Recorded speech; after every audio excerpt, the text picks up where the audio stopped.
The music was still echoing in my ears when the word beggar cut through me. I hadn't expected it to be whispered in public. Not from her father. Not at the gilded entrance of the ballroom where the chandeliers poured down. Artificial sunlight onto strangers and tailored suits. Sorry, you're not invited. His smile was rehearsed, his voice loud enough to make sure others heard. Then came her mother. Her face powdered, her eyes blank with disdain. She didn't call me by name. She didn't call me son-in-law. She said it sharp, brittle. Get this beggar out. Security moved like vultures circling Liam. A hand brushed my shoulder. I didn't fight. I didn't argue.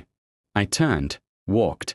But while their laughter filled the hall behind me, my phone was already in my hand, fingers gliding silently across the banking app. The anniversary I had been financing, the florists, the catering, the endless golden decor, dissolved with each calculated cancellation. $240,000. Gone from their reach in less than a minute. I stepped into the night. By the time I reached my car, the screen lit up. 17 missed calls, then 32, then 67. The numbers climbed like smoke. By midnight, 136. And at 2 in the morning, someone knocked on my door. The first knock was soft, hesitant. I sat in silence, staring at the wood. I already knew who it was, my wife. We hadn't spoken all night. She hadn't followed me out. She hadn't defended me when her parents ridiculed me in front of strangers. That silence had spoken louder than any insult. The second knock trembled with urgency. Please open. Her voice cracked as if the whole weight of her parents' empire now pressed against her throat. I didn't move. Behind my eyes, I replayed the moment she'd chosen them over me. It wasn't just about money. Not anymore. It was the glances I had noticed weeks before. Her phone turning face down on the table. Her sudden late-night errands. The perfume lingering long after she said she was working late. I had ignored it. Or maybe I had hoped it would fade on its own. But standing outside that golden hall, discarded like trash by the family I had supported, something inside me aligned. Her betrayal was no longer suspicion. It was certainty. I just didn't yet have the evidence. So, I became patient, surgical. I didn't accuse. I didn't raise my voice. Instead, I observed. Passwords came easy. Serena reused them, predictable as her lies. Her phone gave me everything I needed. Locations, messages, late-night calls. There was a man, older, wealthy, a client, she said once. But the tone of her voice in those voicemails was not professional. It was intimate, pleading, dripping with the same devotion she used to reserve for me. Still, suspicion wasn't proof. Proof required blood. A week later, I took her hairbrush, slipped a strand into a sealed envelope, quietly sent it to a lab alongside one belonging to the daughter she swore was mine. Each day of waiting carved me hollow. I played the role of husband flawlessly.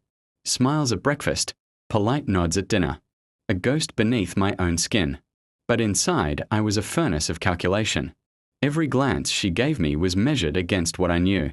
Every touch was weighed like counterfeit currency. The results arrived on a Thursday afternoon. I opened the envelope slowly. My hands didn't shake. Not anymore. The words were blunt, clinical, irreversible. Probability of paternity 0%. The daughter I had raised for 9 years. Alara, her dimples, her laughter. The bedtime stories I told her, none of it carried my blood. I sat in silence for a long time. The clock ticked once for every year of my delusion. That night at dinner, she poured me wine as if nothing in the world was wrong. I slid the report across the table, face up. Her hand froze mid-pour. A crimson line of wine bled across the tablecloth. What is this? She whispered. I didn't answer. Her face contorted, disbelief collapsing into terror. Tears threatened, words scrambled from her lips. Excuses about labs, mistakes, mix-ups. I watched her carefully, coldly, like a surgeon observing the last twitch of a dying organ. The next day, I walked into her parents' mansion. No invitation, no hesitation. They were already in chaos. Vendors demanding payments. Caterers threatening lawsuits. The golden illusion of their celebration unraveling. Her father stormed toward me. You.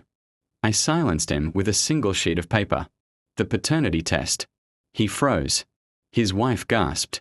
My wife standing behind them went pale. You called me a beggar, I said quietly.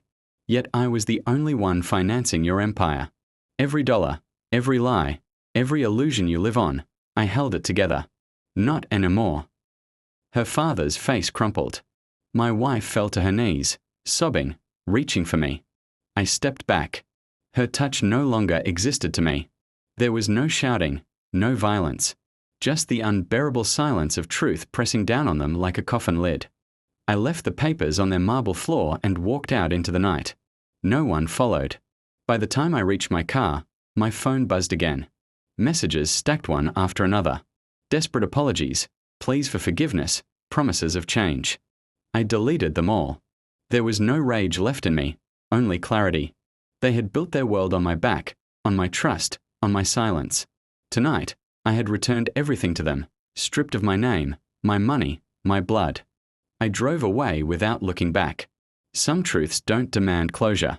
They demand distance. And distance finally was mine.